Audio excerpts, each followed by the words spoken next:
السلام عليكم ورحمة الله وبركاته.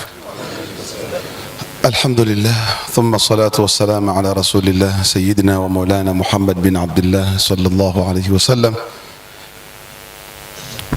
قال سبحانه وتعالى في محكم تنزيله: إنما يخشى الله من عباده العلماء.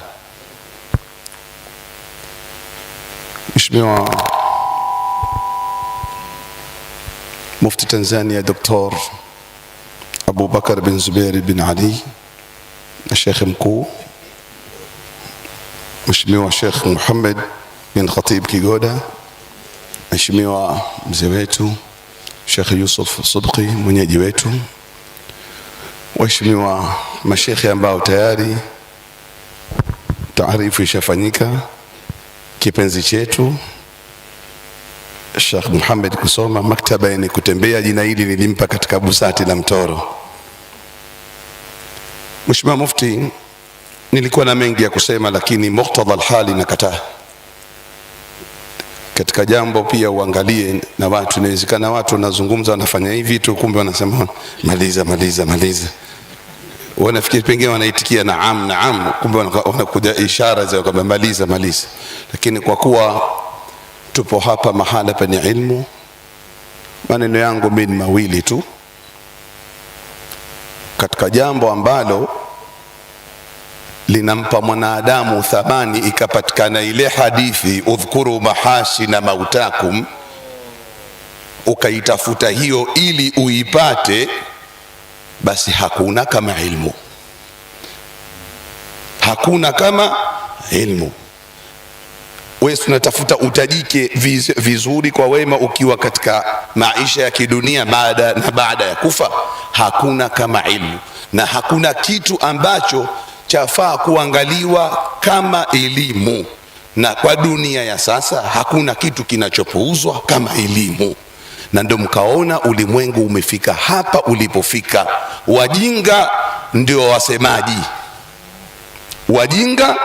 wasemaji, alafu tazama Mwenyezi Mungu alivyowapa taufiki hawa watu kutokana na ule ujinga wao, wafuasi wao wamekuwa wengi.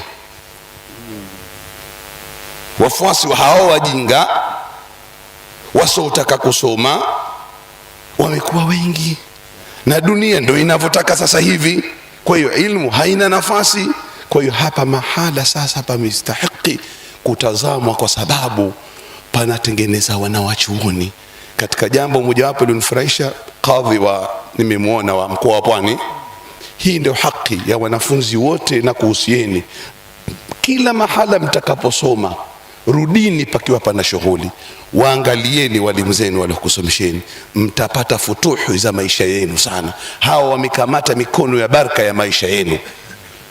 Mwenyezi Mungu atakulipa na walimu wengine wote ambao mmesoma hapa.